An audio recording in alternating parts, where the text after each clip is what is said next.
Good morning, and welcome to Teddy Talks for Thursday, May 29th, 2020. I'm your host, Joe Wiegand, coming to you from Medora, North Dakota, gateway to Theodore Roosevelt National Park, future home of Theodore Roosevelt Presidential Library and Museum. It's a beautiful morning in Medora, just outside the window at the Point to Point Park construction site right now. More construction site than park. 30 men and women doing concrete work, making sidewalks. The men who've been working on the putt-putt, the Little Bully putt-putt golf course, are really making tremendous progress, working 7 days a week, that we might have another wonderful place for the grandparents and grandchildren to play together. On this date in history, May 29th, 1736, the birth in Studley, Hanover County, Virginia, then a colony, of Patrick Henry, American lawyer, politician, the first governor of Virginia from July 5th, 1776 until June 5th, 1779. Elected also the sixth governor from December 1st of 1784 to December 1st of 1786. All of those would have been one-year terms. The Virginians very much constraining the power of the executive in Virginia. He was a delegate to the First and Second Continental Congresses, and Henry urged independence when the Fifth Virginia Convention endorsed resolutions. The Virginia Declaration of Rights, he was serving on that committee that made that declaration that was then instructive to the Constitutional Convention, or the convention in Philadelphia, considering the independence. At the Second Virginia Convention, convened at St. John's Episcopal Church in the town of Richmond on March 20th, 1775, that's when we have the famous speech by Patrick Henry.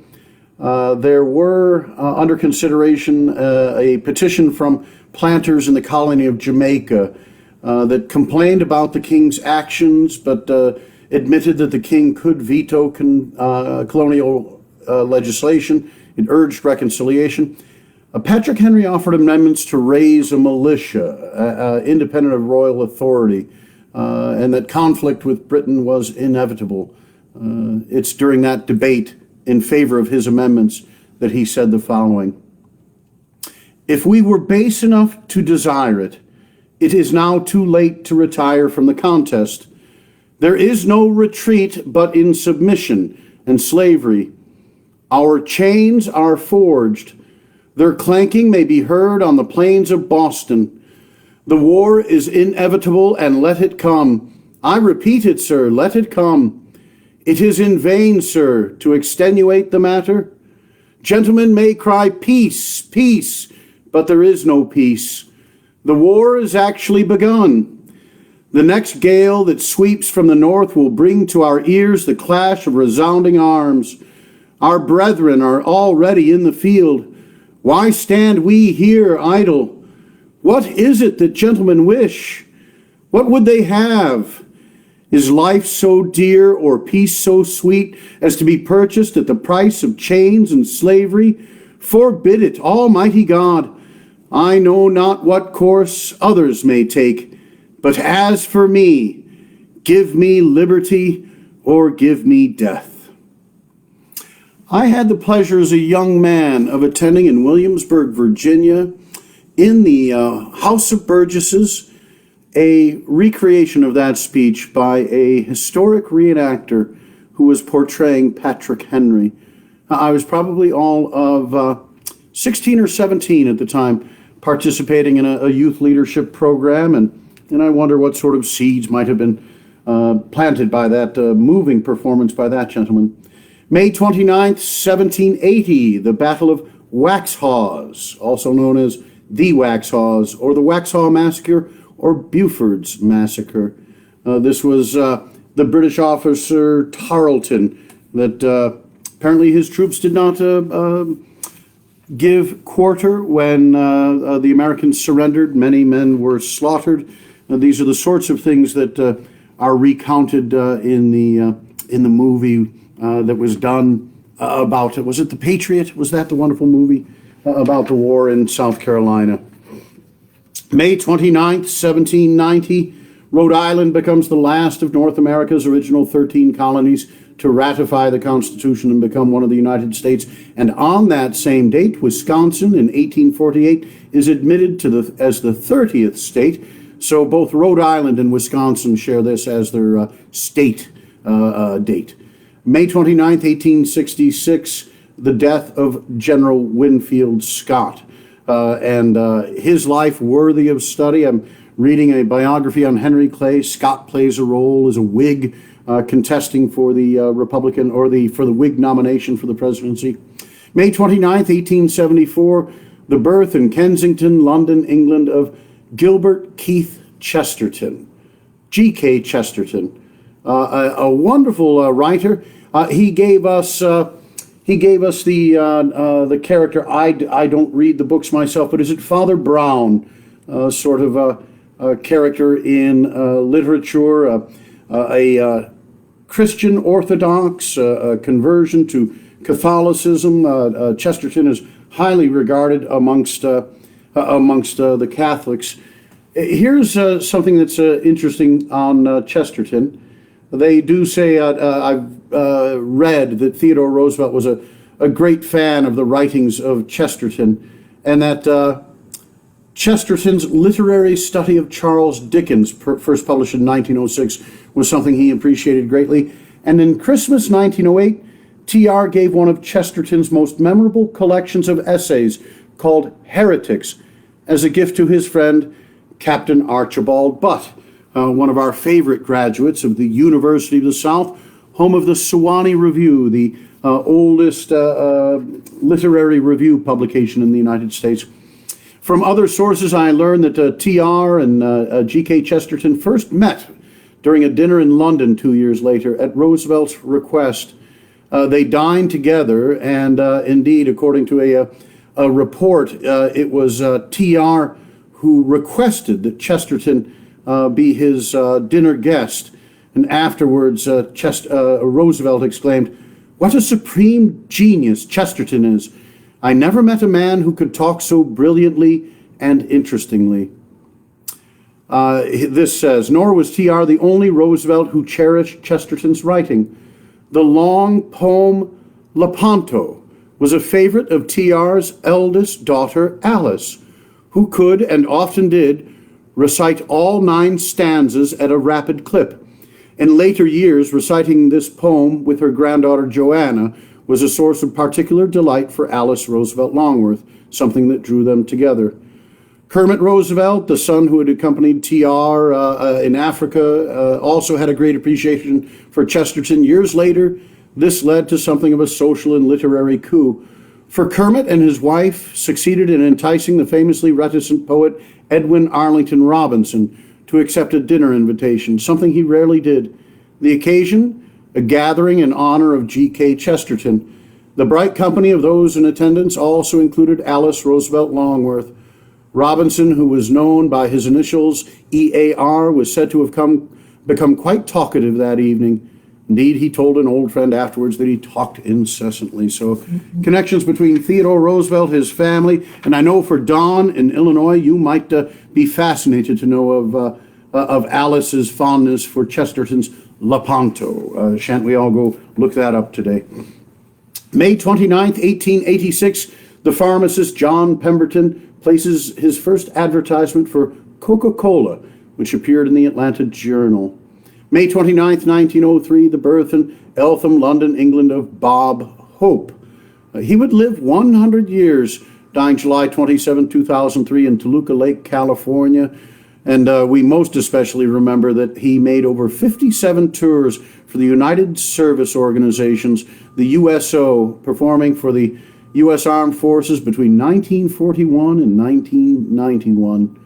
May 29th, 1917, the birth in Brookline, Massachusetts, of John F. Kennedy, 35th President of the United States. And I shan't attempt to do anything like Marilyn Monroe in singing "Happy Birthday, Mr. President" to John F. Kennedy. May 29th, 1919, his life deserving of an entire program, but Robert Bacon, Theodore Roosevelt's classmate at Harvard, American colonel and politician, 39th United States Secretary of State, being appointed by Theodore Roosevelt for the last 9 months or so of his presidency. And Bacon would serve under Taft as ambassador to France, and the friendship. Bacon was a major supporter of Theodore Roosevelt's 1912 presidential campaign. Well, we have here at Teddy Talks enjoyed going back in history, finding things that Theodore Roosevelt said, did, wrote on this date. Very often we try to find that linkage. And you'll recall in 1903, boy, you've been with me, some of you, from the beginning when we began these April 1st and commemorated Theodore Roosevelt's capture of the boat thieves. You'll recall that in 1903, on April 8th, he returned here to Medora during his Great Western Trip. And that Western trip, as we've touched it during these days and weeks, we've gone to the Grand Canyon and Yosemite, up and down the Pacific coast, the West beyond the West, as we read that Theodore Roosevelt referred to it in his speeches. In the last couple of days on the calendar, back in 1903, Theodore Roosevelt has gone through Montana, through Idaho, and his remarks today from Utah, May 29th, 1903, first at the Mormon Tabernacle in Salt Lake City. Mr. Governor, Mr. Mayor, Senator Kearns, and you, my fellow Americans, I am particularly glad to have the chance to speak to you here in this city, in Utah, this morning, because you have exemplified a doctrine which it seems to me all essential for our people to ever keep fresh in their minds, the fact that though natural resources can do a good deal, though the law can do a good deal, the fundamental requisite in building up prosperity and civilization is the requisite of individual character in the individual man or woman. Here in this state, the pioneers and those who came after them took not the land that would ordinarily be chosen as land that would yield return with little effort. You took territory which at the outset was called after the desert, and you literally, not figuratively, you literally made the wilderness blossom as the rose. The fundamental element in building up Utah has been the work of the citizens of Utah, and you did it because your people entered in to possess the land and to leave it after them to their children and their children's children. You here, whom I am addressing, and your predecessors, did not come in to exploit the land and then go somewhere else. You came in, as the governor has said, as homemakers, to make homes for yourselves and those who should come after you. And that is the only way in which a state can be built up, in which the nation can be built up. You have built up this great community because you came here with the purpose of making this your abiding home, and of leaving to your children not an impoverished, but an enriched heritage. And I ask that all our people, from one ocean to the other, but especially the people of the arid and the semi-arid regions, the people of the Great Plains, the people of the mountains, approach the problem of taking care of the physical resources of the country in the spirit which has made Utah what it is. You have developed your metal wealth wonderfully, and your growth is not a boom growth, it is a thoroughly healthy, normal growth. During the past decade, the population has doubled, and the wealth quadrupled, and labor is employed at as high a compensation as is paid elsewhere in the world.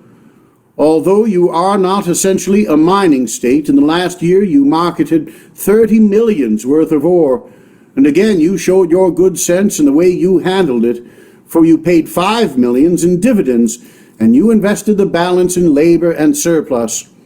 The effort to make a big showing in dividends is not always healthy for the future. Here you have shown your wonderful capacity to develop the earth so as to make both irrigated agriculture and stock raising in all its forms two great industries. When you deal with a mine, you take out the ore out of the earth and take it away, and in the end exhaust the mine. The time may be very long in coming before it is exhausted, or it may be a short time, but in any event, mining means the exhaustion of the mine. But that is exactly what agriculture does not and must not mean. So far from agriculture properly exhausting the land, it is always the sign of a vicious system of agriculture if the land is rendered poorer by it. The direct contrary should be the fact. After the farmer has had the farm for his life, he should be able to hand it to his children as a better farm than it was when he had it. In these regions, in the Rocky Mountain regions, it is especially incumbent upon us to treat the question of the natural pasturage, the question of the forests, and the question of the use of the waters, all from the one standpoint, the standpoint of the far-seeing statesman, of the far-seeing citizen, who wishes to preserve and not to exhaust the resources of the country, who wishes to see those resources come into the hands not of a few men of great wealth, least of all into the hands of a few men who will speculate in them, but be distributed among many men, each of whom intends to make his home in the land. This whole so-called arid and semi-arid region is by nature the stock range of the nation. One of the questions which are rising to confront us is how this range may be made to produce the greatest number and best quality of horses, cattle, and sheep, not only this year, not only next year, but for this generation and the next generation. The old system of grazing the ranges so closely as to injure the whole crop of grass was a serious detriment to the development of the West, a serious detriment to the development of our people. The ranges must be treated as a great invested capital, and that old system tended to dissipate and partially to destroy that capital. That is something that we cannot, as a nation of homemakers, permit. The wise man, the wise industry, the wise nation maintains such capital unimpaired and tries to increase it. And more the rangelands will be used in conjunction with the small irrigable areas which they include, so that the industry can take on a more stable character than ever before. It is impossible permanently, although it may be advisable for the time being, to move stock in a body from summer to winter ranges across country which can be made into homesteads, because when the country can itself be taken by actual settlers, in the long run it will only be possible to move the stock through hundreds of miles of dusty lanes where they cannot graze, where they cannot live. Our aim must be steadily to help develop the settler, the man who lives in the land, and in growing up with it and raising his children to own it after him. More and more hereafter, the stock owners will have the necessity forced upon them of providing green summer pasturage within the limits of their own ranges. So the question of irrigation is well nigh as important to the stockman as to the agriculturalist proper. In the same way, our mountain forests must be preserved from the harm done by overgrazing. Let all the grazing be done in them that can be done without injury to them. But do not let mountain forests be despoiled by the man who will overgraze them and destroy them for the sake of 3 years' use, and then go somewhere else, and leave by so much diminished the heritage of those who remain permanently in the land. I believe that already the movement has begun, which will make in the long run the stock raisers, of whom I have been one myself, whose business I know, and with whom I feel the heartiest sympathy, through the entitlement of their own self-interest, become the heartiest defenders and the chief beneficiaries of the wise and moderate use of forest ranges, both within and without the forest reserves.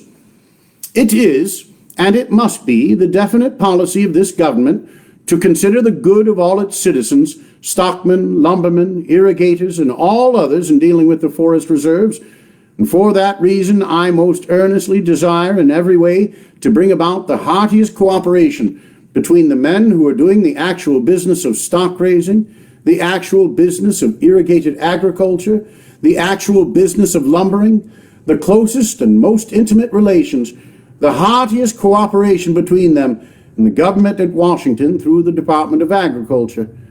Of course, I do not have to say to any audience of intelligent people that nothing is such an enemy to the stock industry as persistent overgrazing. We shall have not far hence to raise the problem of the best method of making use of the public range. Our people have not as yet settled in their own minds what is the best method. In some way there will have to be formed such regulation as shall, without undue restriction, prevent the needless overgrazing, while keeping the public lands open to settlement through homestead entry. Such a policy would, of course, be of the most far-reaching benefit to the whole range industry. It is the same in dealing with our forest reserves. Almost every industry depends in some more or less vital way upon the preservation of the forests. And while citizens die, the government and the nation do not die. And we are bound in dealing with the forests to exercise the foresight necessary to use them now, but to use them in such a way as will also keep them for those who are to come after us. The first great object of the forest reserves is, of course, the first great object of the whole land policy of the United States, the creation of homes, the favoring of the homemaker. That is why we wish to provide for the homemakers of the present and the future the steady and continuous supply of timber, grass, and above all, of water. That is the object of the forest reserves, and that is why I bespeak your cordial cooperation in their preservation. Remember, you must realize what I thoroughly realize, that however wise a policy may be, it can be enforced only if the people of the states believe in it. We can enforce the provisions of the Forest Reserve Law or of any other law only so far as the best sentiment of the community or the state will permit that enforcement. Therefore, it lies primarily not with the people at Washington, but with you, yourselves, to see that such policies are supported as will redound to the benefit of the homemakers and therefore the sure and steady building up of the state as a whole. One word as to the greatest question with which our people as a whole have to deal in the matter of internal development today, the question of irrigation. Not of recent years has any more important law been put upon the statute books of the federal government than the law a year ago providing for the first time that the national government should interest itself in aiding and building up a system of irrigated agriculture in the Rocky Mountains and Plains states. Here, the government had, to a large degree, to sit at the feet of Gamaliel in the person of Utah, for what you had done and learned was of literally incalculable benefit to those engaged in framing and getting through the national irrigation law. Irrigation was first practiced on a large scale in this state. The necessity of the pioneers here led to the development of irrigation to a degree absolutely unknown before on this continent. In no respect is the wisdom of the early pioneers made more evident than in the sedulous care they took to provide for small farms, carefully tilled by those who lived on and benefited from them.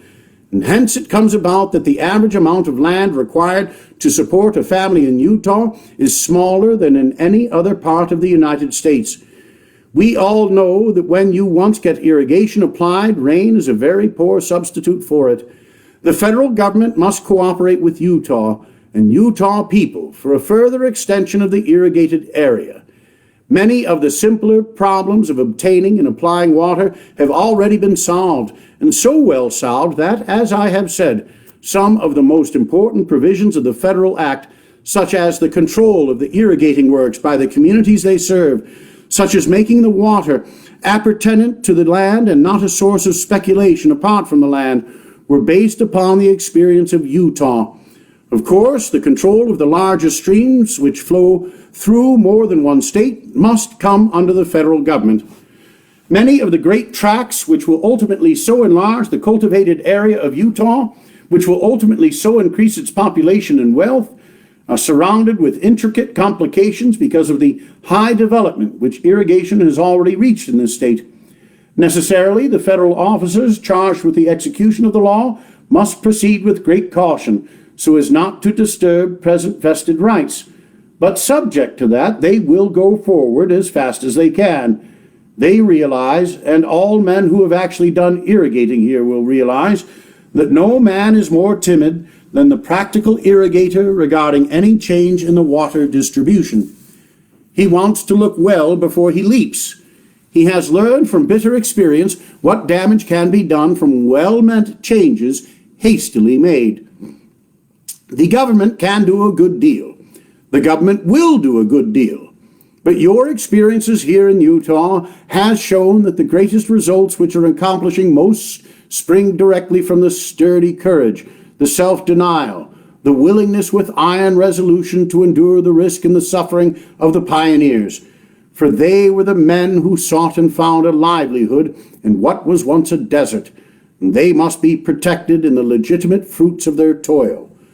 One of the tasks that the government must do here in Utah is to build reservoirs for the storage of the floodwaters, to undertake works too great to be undertaken by private capital. Great as the task is, and great as its benefits will become, the government must do still more. Besides the storage of the water, there must be protection of the watersheds, and that is why I ask you to help the national government protect the watersheds by protecting the forests upon them. Theodore Roosevelt, Salt Lake City, May 29th, 1903. We'll conclude with statements at Ogden, Utah, May 29th, 1903. And if you'll indulge me in a sip of the coffee that I give thanks for each and every morning. Though the best coffee is to be had at the little Java coffee shop across from the Schaefer Center here in Medora. Ogden, Utah, May 29th. Mr. Mayor, Senator Smoot, and you, my fellow citizens, men and women of Ogden, of Utah, it is a great pleasure to come before you this afternoon, and if I needed, which I do not, a vindication of what was done in irrigation, I would appeal to the experience of the people who have made so marvelous a success of irrigation in this beautiful valley.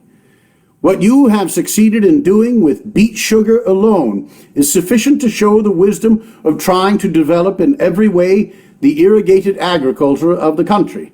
And I was more pleased than I can say to have been able to render any aid whatsoever in putting upon the national statute books a law which I consider in beneficence second to none connected with our internal development since the Homestead Law was passed. I am delighted that the National Irrigation Congress is to be held here next fall, and I congratulate the state of Utah upon the fact that its legislature was the first ever to pass an appropriation for such a Congress. There can be nothing of greater importance to the welfare and growth of our country during the half-century that is opening than this question of irrigation. It is of vital consequence to the growth of all the states of the Rocky Mountains and immediately to either side, and anything that is of such consequence to one portion of our country is necessarily of consequence to all. I cannot, with too much emphasis, say that every wise and patriotic man will favor any scheme for the betterment of a part of the country, whether it is in his own section or not, because whatever helps a part of us in the long run helps all. Fundamentally, we go up or go down together. Prosperity does not stop at state lines, and neither does adversity. When prosperity comes, while it may come unequally, yet it comes somewhat to all. And when adversity comes, while some will suffer more than others, yet all must suffer somewhat. The greatest lesson which the American body politic need to take to heart at the beginning of the 20th century is that it is out of the question permanently for our people to progress save on lines that tell for the progression of all. That you cannot raise permanently one section by depressing another, one class by depressing another, and the man is recreant to the principles of our government no less than to the welfare of our people who seeks to arouse any feeling among Americans against their fellow Americans, whether he makes his appeal in the fancied interest of a section or in the fancied interest of a class. We can go up as we shall go up, only by each of us keeping in mind not merely his own rights, but his duties to his neighbors, meaning by neighbor every man living within the limits of this broad land. The safe motto on which to act is the motto of not of some men down, but of all men, and therefore I feel that it was not merely my privilege but my duty to ask the national government, the government representing the people of the entire nation, to do all in its power for the furtherance of the interests of those states whose success is largely dependent upon the application of the principles of irrigation. And now you know the proverb, the Lord helps those who help themselves. If you throw all the duty of helping you on the Lord, he will throw it back on you. Now it is the same way with your fellow men. Providence is not going to do everything for you, and the national government cannot. All that the national government can do is to try to give you a fair show, to help you to the chance of doing your work under favorable conditions, and then the work has got to be done by you yourselves. And as one step toward that work, I hope most earnestly that you and all the other states in interest will push forward and will in every way endeavor to make the meeting of the Irrigation Congress here in Ogden a thorough success. And I say that not merely in the interest of Ogden, not merely in the interest of states which are to be benefited by irrigation, but in the interest of the Union. I want to see that Congress a success. I want to see the work of irrigation made the greatest possible success. Here in the audience today at Ogden, I am greeted by the one class of our citizens whom I feel I have the concurrence of all of us in putting foremost, in giving for all time the right of the line, the men of the Grand Army of the Republic, and also greeting the younger men, my own comrades, who ashore, and I am glad to say here afloat, both ashore and afloat, did their duty in the War of 1898, and I want to say just a word to you about them. When I greet the men and women of the generation that fought the Civil War, for mind you, the woman who stayed at home and sent her husband or lover, father or brother to the war, that sent the breadwinner off and tried to do her best without his aid at home, knowing that he might never come back, she deserves just as much recognition as the man who went. In fact, when I speak of good citizenship, I am just as apt to think of a woman as a man. And in the partnership between man and woman, I am by no means sure that it is the man that generally has the best of it. And one thing I know, that no other citizen in the country has the equal claim upon us as the woman who has brought us up to be honorable men and women, her children, who has done her duty in the home to husband and to children. Now you of the Civil War, and you my comrades of the Lesser War, for gentlemen, in our case it wasn't so much of a job, but we did it. I want to take just one lesson from what you did. At Salt Lake, I spoke of the lessons to be drawn in our own domestic and civic life from the conduct of the men who fought in the great Civil War. We have many problems to face within our boundaries here as a nation. Many new problems have arisen and will arise as incidents in the tremendous growth of our complex industrial civilization. We need to advance new methods of meeting those problems, but the spirit with which we must approach them, if we are to succeed, is the spirit shown by the men who in 1861 answered when Abraham Lincoln called. A spirit of broad brotherhood, a spirit of manliness, which will not endure wrong and will not inflict it. I don't want to see you endure wrong, and I don't want to see you inflict it. Those are Theodore Roosevelt's words in Utah on this date, May 29th, 1903. We will conclude our 26 days with the 26th president here at Teddy Talks for the month of May. Tomorrow, Saturday, May 30th, we'll have comments from Governor Theodore Roosevelt made in New York City, New York, to the members of the Grand Army of the Republic mentioned here. And I think it being the concluding program for the month of May, I'll conclude our Saturday visit and the last of our weekly visits, last of our week-long visits, with a reading from Theodore Roosevelt about life here in the Badlands when he was a cattle rancher. A place that he said the romance of his life began. A place of which he said he would have never been president but for his experiences here. And a place that he told a friend that if you took away every memory of his lifetime and vouchsafed him but one, the one that he would choose to retain would be of his time here as a cattle rancher. So we'll do a little reading. And then Saturdays in the month of June. Well, I think I'll post a little something thinking of moving it back since it's a Saturday morning, that we might, instead of going at 7 a.m. Mountain, roll back to 8 a.m. Mountain.